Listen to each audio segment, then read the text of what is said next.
dans le nom puissant de Jésus. Seigneur, je bénis ces moments de la parole où, Seigneur, nous voulons t'entendre. Communique-nous ta pensée. Dépose ta sémence dans le cœur de quelqu'un ce matin. Dans le nom de Jésus. Amen. Amen. Est-ce que quelqu'un peut acclamer pour la gloire de Dieu? Amen. Est-ce que quelqu'un est dans la joie ce matin? Amen. Je ne vais pas être vraiment long ce matin. Je vais juste nous dire ce que le Seigneur a déposé dans mon cœur. Parce qu'on est presque déjà à 13h là. Amen. Mais on va quand même écouter la pensée du Seigneur. Amen. Nous sommes en début de l'année. C'est notre premier dimanche de l'année. C'est toujours des jours très très importants qu'il faut vraiment prendre au sérieux. Amen. Amen. La Bible nous dit que si la prémisse est bonne, la masse le sera aussi. Amen. Amen. C'est pour cela qu'il est très important de consacrer toujours les premiers jours de l'année aux mains du Seigneur. La manière dont la présence de Dieu se manifeste dans ces dimanches, il faudrait que dans ton cœur que tu dises à Dieu, Seigneur, j'aimerais que tous les dimanches de cette année soient pareils à ces dimanches ou soient au-delà même. Amen. Amen. Donc il faut bénir. Et aujourd'hui, le Seigneur va nous donner une parole qui va aussi nous accompagner dans l'année. Amen. Amen. Dans notre communauté, tout le premier dimanche de l'année, on fait toujours la dédicace de famille à Dieu. Amen. On appelle ça le culte des dédicaces. La dédicace d'abord c'est quoi? Selon les dictionnaires, nous savons que la dédicace, c'est le fait de dédier quelque chose à quelqu'un. Amen. Et nous, en tant qu'enfants de Dieu, quand nous parlons de la dédicace, c'est-à-dire, en fait, spirituellement, la dédicace, ça veut dire le fait de consacrer quelque chose à Dieu. Amen. Le fait de remettre quelque chose entre les mains du Seigneur. Nous devons aussi savoir que la dédicace, c'est un mot biblique. Amen. J'aimerais qu'on puisse lire dans le livre des Nombres, chapitre 7, à partir de verset 10, je ne sais pas si quelqu'un le trouve, avant moi il peut lire. Nombres, chapitre 7, verset 10.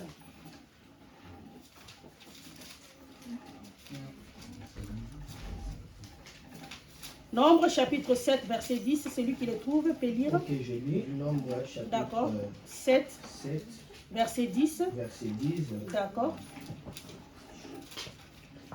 Le prince présentèrent leur offrande pour la dédicace de l'autel, les jours où on lui réunit. Le prince présentèrent leur offrande devant l'autel. Amen. Amen.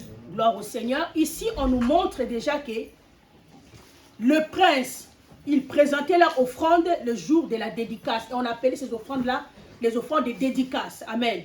En fait, c'était des offrandes qu'il venait donner à Dieu pour la dédicace qui s'est passée pour leur vie. Amen. Et par là, nous voyons directement que le mot dédicace, c'est un mot biblique. D'ailleurs, si nous lisons aussi dans le livre des 2 Chroniques, là où Salomon dédiait la maison à Dieu. Amen. Donc nous voyons que la dédicace, c'est quelque chose qui est connu bibliquement. Et le peuple de Dieu le faisait à chaque fois. Amen. Donc quand on parle de la dédicace, c'est le fait de consacrer quelque chose. C'est le fait de rendre la chose sacrée. La chose est normale, mais lorsqu'on la dédie à Dieu, ça devient sacré. Amen. Amen. Et nous, ce matin, on est en train de parler d'un thème qu'on appelle la dédicace de famille. Donc, on est en train de dédier nos familles à Dieu et surtout qu'on est au début de l'année. Amen. Il est très important de dédier nos familles à Dieu, de les consacrer à Dieu. Amen. Pourquoi on doit consacrer la famille à Dieu?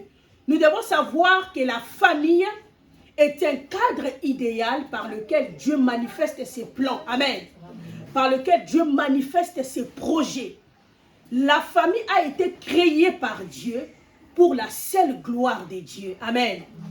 Et l'ennemi a cherché à dévier cette gloire en faisant que la famille puisse sortir du plan de Dieu. Amen.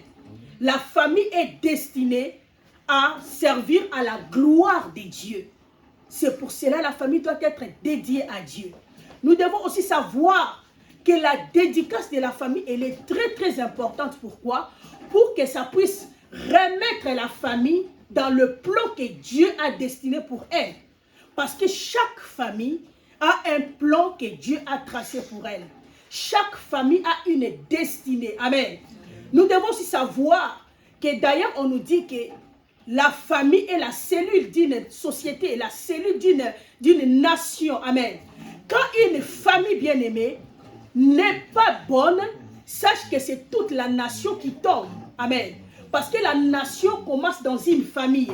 C'est là où il y a l'éducation, c'est là où il y a des principes qu'on donne à la famille. Et si les enfants de cette famille grandissent bien, ce sont eux qui seront bien aimés, en fait, des gens importants dans la nation.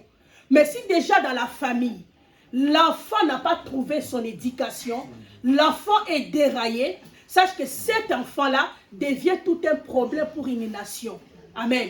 Les délinquants que nous voyons, ce sont des gens, ce sont des enfants qui ont raté l'éducation dans leur famille. Amen. Donc la famille n'a pas pu jouer son rôle dans la vie de ses enfants et ces enfants sont devenus un grand danger pour la société. Amen. Et le diable combat les familles par là pour qu'il puisse détruire la nation, qu'il puisse détruire la société. Amen. Or Dieu, en créant une famille, il veut que la famille soit pour sa gloire, que la famille reflète la gloire de Dieu, que la famille accomplisse le but de son existence, que la famille puisse plutôt atteindre sa destinée. Amen. Et la meilleure chose pour remettre la famille dans le rail, c'est de la dédier à Dieu. Amen. C'est de la consacrer à Dieu. Quand on dédie une famille à Dieu, on permet à cette famille d'atteindre sa destinée terrestre. Amen. On permet à cette famille de pouvoir être la famille selon le modèle de Dieu, à pouvoir expérimenter la gloire de Dieu, à être même le reflet de la gloire de Dieu. Dieu a créé la famille pour que la famille reflète sa gloire. Amen. Et le diable combat. La dédicace de la famille, c'est consacrer la famille à Dieu. Amen. Et mon sous-thème de ce matin est intitulé « Quand l'Éternel bâtit une maison ». Amen. La famille, c'est aussi une maison. Souvenez-vous, dans la Bible, quand on parle de la maison de Jacob, la maison d'Israël, ça veut dire la famille. Amen. C'est aussi la maison. C'est pour cela que je vais vite vous inviter. On va prendre un verset de la Bible. Nous sommes dans le livre des Psaumes. Psaume 127. Psaume 127. Celui qui le trouve avant moi peut lire. Psaume 127. Oui. À partir de verset 1. J'ai lu au nom de Jésus. Amen. Cantique des degrés de Salomon. Si l'Éternel ne bâtit la maison, ceux qui la bâtissent travaillent en vain. Yes. Si l'Éternel ne garde la ville, celui qui la garde veille en vain. Amen. Amen. 27, oui, oui. Vous pouvez prendre aussi le verset 3 jusqu'à 5, par homme de Dieu. Voici les fils sont un héritage de l'Éternel. Amen. Le fruit des entrailles est une récompense. Amen. Comme les flèches dans la main d'un guerrier, Yes. ainsi sont les fils de la jeunesse. Amen. Et l'homme qui en a rempli son carbois, Amen. ils ne seront pas confus quand ils parleront avec des ennemis à la porte. Gloire au Seigneur. Amen. Amen. Le verset 1 nous dit, si l'Éternel ne bâtit la maison, ceux qui la bâtissent travaillent en vain. Amen. Si l'Éternel ne garde la ville, celui qui la garde, garde en vain. Deux choses me touchent ici, c'est les deux verbes que je vois. Le verbe bâtir et le verbe garder. Amen. Ici, nous voyons que bâtir vient avant de garder. Par là, nous comprenons que l'Éternel ne peut pas garder la chose qu'il n'a pas bâtie. Amen. Est-ce que quelqu'un comprend? Si l'Éternel ne bâtit la maison, ceux qui la bâtissent travaillent en vain. Si l'Éternel ne garde la ville, amen, ceux qui la gardent, gardent en vain, amen. Et la maison et la ville, c'est à peu près une même chose, amen. Par là, nous comprenons que pour que l'Éternel garde, il doit d'abord bâtir, amen. Et comment l'Éternel bâtit la maison? C'est lorsqu'on dédie cette maison entre ses mains, amen. lorsqu'on la soumet sous son autorité, lorsqu'on dépose cette chose à la responsabilité de Dieu, c'est par là que Dieu commence à bâtir. Amen. Dieu devient le fondement de la maison. Et souvenez-vous d'ailleurs, il y a une parole dans la Bible qui nous dit qu'une maison qui est construite sur le roc ne peut jamais s'écrouler. Amen. C'est-à-dire, Dieu doit être le soubassement de tout. Amen. Il y a beaucoup de gens qui travaillent, mais qui oublient la main invisible de Dieu dans ce qu'ils sont en train de faire. Amen. On peut travailler. Amen. Mais si l'Éternel n'est pas derrière ton travail, sache que tu travailles en vain. Si l'Éternel ne bâtit la maison, ceux qui bâtissent travaillent en vain. Amen. Il y a beaucoup de gens qui travaillent. Amen. Qui travaillent, mais qui oublient le travail invisible de Dieu. Dans la famille, on peut voir des parents qui amènent les enfants dans des universités. Les enfants grandissent. Amen. Ils sont dans de bonnes écoles. Mais là où l'Éternel n'est pas là, bien-aimé, sachez que la famille n'est pas protégée contre la dégénération. Amen. C'est pour cela qu'on verra des grands professeurs de l'université tomber, bien-aimé, dans la magie, tomber, bien-aimé, dans l'homosexualité. Amen. Parce que l'Éternel n'a pas protégé. Amen. Quand l'Éternel ne bâtit pas, ceux qui bâtissent travaillent en vain. Alléluia. Amen. Tu dois toujours associer Dieu dans l'éducation des enfants. Tu dois toujours associer Dieu bien-aimé dans ta maison. Là où l'Éternel est associé, le travail sera réussi. Amen. Amen. Là où l'Éternel est associé, l'éducation que tu donnes à tes enfants donnera de bons fruits, de bons résultats. Amen. Amen. La dédicace protège la famille de tomber dans la dégénération. Empêche à la famille bien-aimée de sombrer dans la délinquance.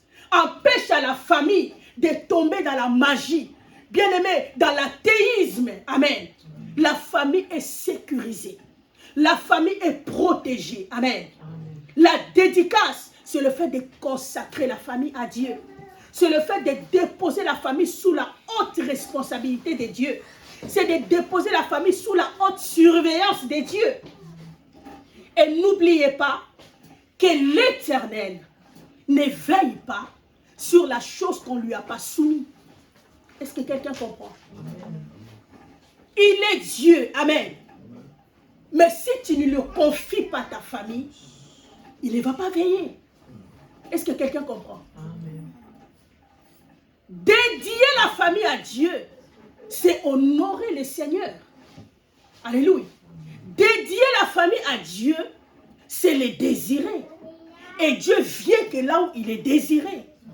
Dieu vient que là où il est reconnu. Est-ce que quelqu'un comprend? Bâtir sans Dieu, bien-aimé, ne garantit pas la famille. Est-ce que quelqu'un comprend?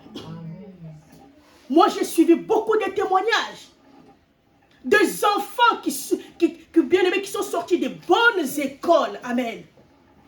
Mais comment ces enfants peuvent tomber dans la pédophilie? Amen. C'est horrible dans le monde où nous sommes. Bien-aimés, le temps où nous sommes, c'est le temps où il faut dédier la famille à Dieu. Pour que la famille soit préservée du mal. Pour que la famille soit protégée de tous les fléaux que nous voyons. Amen. Il faut la dédier à Dieu. Si l'Éternel est bâti, la maison, ceux qui bâtissent travaillent en vain. Quand l'Éternel bâtit la maison est réellement bâtie. La maison est réellement protégée. La maison est réellement sécurisée. Tu veux que la vie de tes enfants soit sécurisée, dédie-les à Dieu. Tu veux que l'avenir de tes enfants soit garanti, dédie-les entre les mains du Seigneur. Alléluia. Amen. Tout travail sans la main du Seigneur, c'est une perte. Est-ce que quelqu'un comprend? L'Éternel garde que les choses qu'on lui soumet. Et la Bible continue à nous dire que si la ville n'est pas gardée par Dieu, ceux qui la gardent en vain. Donc Dieu garde les villes dont on lui soumet. on les dépose à ses pieds. Et ce qui me touche encore beaucoup, c'est dans les versets 3 plutôt, la Bible nous dit, voici des fils sont un héritage de l'Éternel. Le fruit des entrailles est une récompense. Quand est-ce que les fils deviennent l'héritage de Dieu? Amen. Tous les fils ne sont pas l'héritage de Dieu. Amen. Un enfant sorcier n'est pas l'héritage de Dieu. Amen. Les fils qui deviennent l'héritage de Dieu, ce sont les enfants que tu as dédiés à Dieu. Et Dieu, à son tour, va te les retourner comme sa récompense. Est-ce que quelqu'un comprend? La verge de Moïse, quand Moïse a déposé ça dans la présence de Dieu, la Bible appelle ça la verge de l'Éternel. Est-ce que quelqu'un comprend? Les enfants que tu soumets à Dieu deviennent, ils deviennent l'héritage de Dieu pour toi.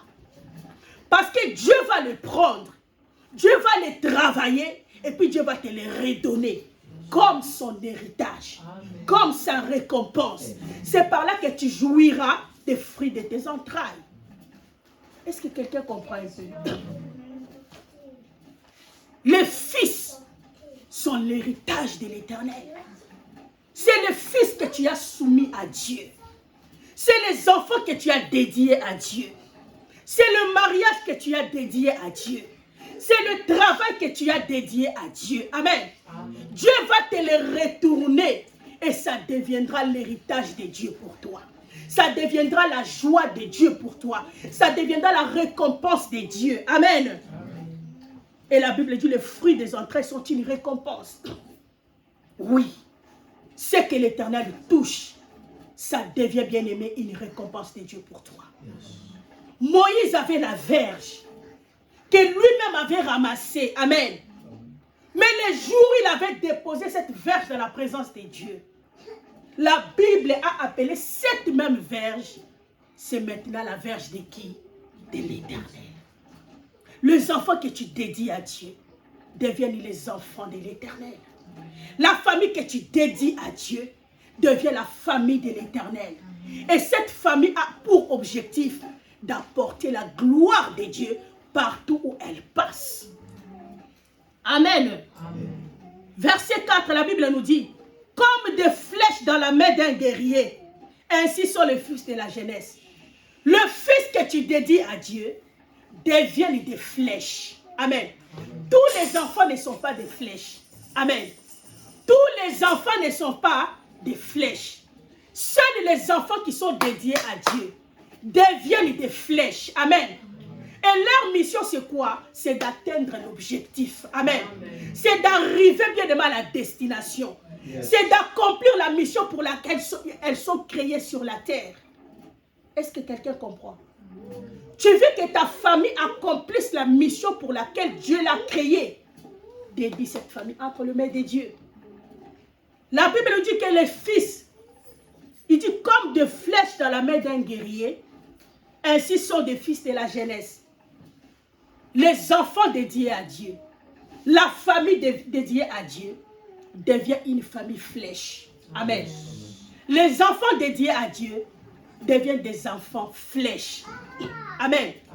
Un travail dédié à Dieu devient un travail flèche. Amen. La flèche a pour mission d'atteindre le cible. Amen.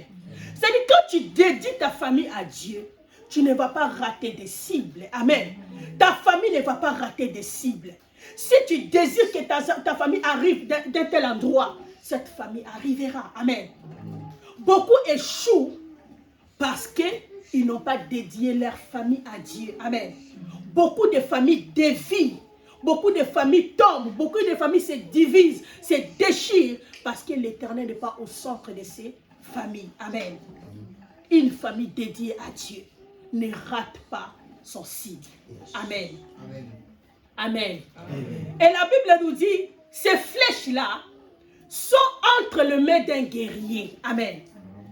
C'est-à-dire, quand on dédie les enfants entre les mains de Dieu, ces enfants-là sont des flèches entre les mains de Dieu. Yes. Le grand guerrier que je vous présente ce matin, c'est Jésus-Christ. Amen. Yes. Vous savez que toutes les flèches sont conçues pour atteindre des objectifs. Amen. Mais toutes les flèches n'atteignent pas aussi des objectifs. Amen. Qu'est-ce qui fait que la flèche arrive, atteigne la cible? Ça dépend de la main qui touche la flèche. Yes. Est-ce que quelqu'un comprend? On peut te donner la flèche qui est bien aiguisée. Mais si tu ne sais pas lancer, cette flèche ne va pas atteindre l'objectif. Déposer les enfants entre les mains de Dieu, c'est déposer tes flèches dans la main d'un guerrier. Yes. Un guerrier qui ne rate pas de cible. Un guerrier qui n'échoue pas. Si Dieu lance tes enfants atteignent la cible. Amen. Ce matin, déposons nos familles entre la main d'un guerrier. Amen. La dédicace, c'est déposer tes flèches dans la main d'un guerrier. Amen. Amen. La dédicace, c'est déposer ta famille dans la main d'un guerrier. Tu veux accomplir de grandes choses. Tu veux vivre des exploits en cette année. Dépose ta famille, ta vie dans la main d'un guerrier. Est-ce que quelqu'un comprend? La dédicace des familles. Amen. Ça nous protège contre, bien aimé, toute forme de mauvaises choses. Amen. Là, je touche déjà l'importance ou les avantages de la dédicace. Amen. J'aimerais qu'on puisse lire dans les livres des psaumes. Je suis presque à la fin là. Excusez-moi. On va finir là. Psaume 91, 91 plutôt, excusez-moi. Les avantages de la dédicace. Pourquoi il faut vraiment dédier la famille? Amen. Pourquoi la dédicace? Psaume 91, verset 1, la Bible nous dit: c'est lui qui demeure sous l'abri du Très-Haut, repose à l'ombre du Tout-Puissant. C'est lui qui demeure sous l'abri du Très-Haut, repose à l'ombre du Tout-Puissant. Verset 4. Il te couvrira de ses plumes et tu trouveras un refuge sous ses ailes. Sa fidélité est un bouclier et une cuirasse. Amen. Bien-aimé dans le Seigneur, pour vivre la couverture de Dieu, il faut venir s'asseoir dans sa demeure. Amen. C'est-à-dire, je donne un exemple, c'est comme un arbre. Toi, tu es sous le soleil. Amen. Ce n'est pas l'arbre qui va te suivre pour te couvrir de son ombre. C'est toi qui viendras s'abriter sous l'ombrage de l'arbre. Amen. Amen. Tu veux bien être protégé contre les fléaux. Viens t'abriter sous l'ombrage de Dieu. Est-ce que quelqu'un comprend? Amen. Dans la dédicace, on vient s'abriter sous l'ombre de Dieu. On vient se cacher, bien aimé, sous l'ombre de Dieu. La dédicace est un choix qu'on fait. Amen. Amen. Si tu veux, bien aimé, te préserver du mal, la meilleure façon de faire, c'est de se dédier à Dieu. Amen. Amen. Que le Seigneur soit ta couverture. Amen. La dédicace nous protège contre le mal. Nous protège contre les fléaux. Nous protège contre les dangers de la nuit. Amen. Nous protège contre les contaminations. Amen. Nous protège, bien aimé, contre les fléaux de la mode. Contre toute forme de fléau que nous connaissons. Amen. Nous protège contre le mal. On doit, bien aimer, se dédier à Dieu pour pouvoir être préservé du mal. Amen. Le monde est en train d'aller, bien aimé, de pire en pire. Amen. Les abominations se font, bien aimé, du jour au jour. Vous savez, bien aimé, ceux qui font l'homosexualité, si vous leur posez la question, quand ils étaient enfants, ils n'ont jamais pensé à ça. Amen. C'est un fléau, bien aimé. Et quand un enfant n'est pas protégé, bien aimé, contre ces fléaux, ne sois pas surpris qu'il soit un jour atteint. Amen. C'est pour cela la meilleure chose de faire, c'est de garder les enfants sous la couverture de Dieu. C'est de garder sa famille sous la couverture de Dieu. Parce que le seul qui protège, c'est Dieu. Amen. La dédicace nous protège. Amen. La Bible nous parle de Job. Quelqu'un peut le lire plus vite pour moi. Job chapitre 1, verset 10. Et je crois qu'on va finir par là. Job chapitre 1, verset 10. Job 1, 10. Amen. J'ai lu au nom de Jésus. Amen. Et Satan répondit à l'Éternel, est-ce que d'une manière désintéressée que Job craint Dieu, ne l'as-tu pas protégé, lui, sa maison et tout ce qui est à lui? Tu as béni l'œuvre de ses mains et ses troupeaux couvrent le pays. Amen. Amen. Là, c'est la réponse de Satan. Amen. Dieu a vu Satan. Nous connaissons bien l'histoire. Dieu lui a dit, hé Satan, est-ce que tu as remarqué mon serviteur Job? Amen. Toi toi Satan, tu marches tout le temps. Tu n'as pas remarqué la vie de quelqu'un là-bas sur la terre. Amen. Satan se retourne vers Dieu pour lui dire, oh, j'ai remarqué sa vie. Parce que toi, tu l'as protégé. Amen. Tu l'as béni. Bien-aimés, vous croyez que Satan répondait avec précision comme ça devant le Seigneur s'il n'avait pas au préalable allé tenter Job? Amen. C'est-à-dire, Satan, il avait déjà tenté Job. Amen. Il était un jour parti chez Job. Il voulait toucher à la vie de Job. Il a trouvé que la main de Dieu était là. Amen. Il a voulu toucher à ses biens. Il a remarqué que la main de Dieu est là. Amen. Donc, c'est-à-dire, Satan avait fait déjà des tours dans la maison de Job. Il a voulu les détruire depuis longtemps. Amen. Mais il a toujours vu la main de Dieu sur la vie de Job. Et ce jour-là, quand il a eu l'occasion de dévoiler tout ce qui était dans son cœur, il dit à Dieu, tu l'as protégé. Ce n'est pas d'une manière désintéressée que Job te craint.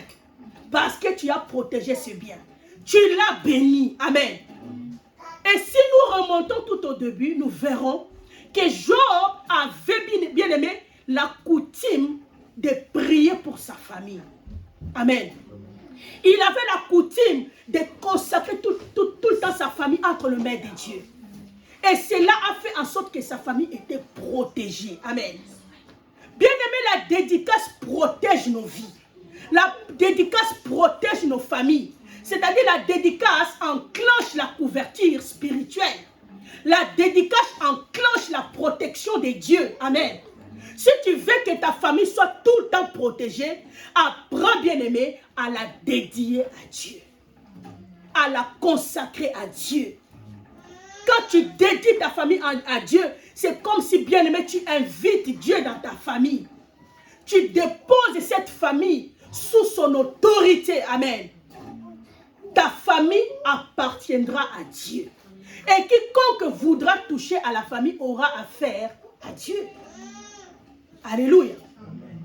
La dédicace déclenche la protection divine.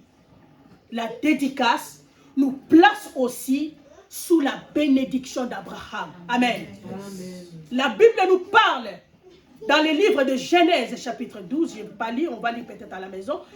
Dieu dit à Abraham, toutes les familles de la terre, toutes les familles sans exception, seront bénies en toi. C'est-à-dire les familles de la terre vivront aussi ta bénédiction. Ta bénédiction va couler en eux aussi. Alléluia. Le plan de Dieu est que toutes les familles de la terre soient bénies par cette bénédiction. Amen. Et pourquoi les autres familles de la terre ne jouissent pas de cette bénédiction? Parce que ce sont des familles qui ne sont pas attachées au Dieu d'alliance d'Abraham. Amen. Et le Dieu d'Abraham, c'est Jésus-Christ de Nazareth. C'est lui qui donne sa vie à Jésus. Entre dans cette bénédiction. D'ailleurs, la Bible nous parle dans le livre de Galates que si Christ était mort, c'était pour que cette bénédiction-là aussi, que nous les païens, que nous la vivons. Bien-aimés, vous croyez que c'est quelque chose de bien-aimé, de petit? Un grand Dieu qui meurt pour que les humains vivent la bénédiction, c'est quelque chose de grand. Amen. Amen. Jésus est mort pour que cette bénédiction-là nous touche aussi. Amen. Et la seule manière de pouvoir bénéficier de cette bénédiction, c'est de se donner à Jésus. Alléluia. C'est de se donner à Jésus, de croire à son œuvre et de lui rester fidèle. Amen. C'est par là que cette bénédiction va couler sur toi. La bénédiction d'Abraham, c'est la bénédiction des familles. Amen.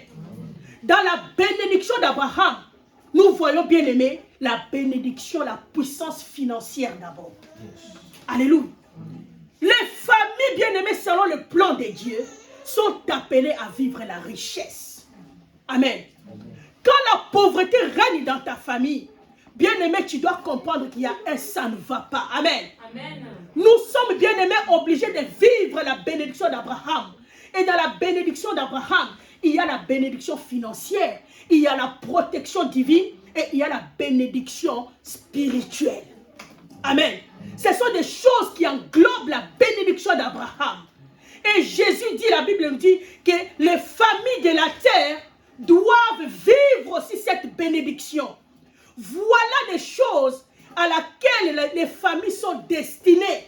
Alléluia. Et pour vivre cela, tu dois dédier ta famille entre les mains du Seigneur. Que cette année 2022, que ta famille entre dans cette bénédiction d'Abraham. Que ta famille vive la bénédiction d'Abraham. Que la bénédiction d'Abraham devienne le partage de ta famille. Amen. Alléluia. Amen. Alléluia. Amen. Tu as besoin, bien aimé, que cette bénédiction-là soit manifeste en toi. Amen. Alléluia. Et pour la vivre, ce matin, Dieu nous dit que nous devons dédier nos familles à Dieu. Nous devons dédier nos familles à Dieu pour que cette bénédiction soit enclenchée dans nos vies. La dédicace enclenche la protection et enclenche la bénédiction. Que l'Éternel bénisse sa parole au nom de Jésus. Amen. Amen. On se tient debout.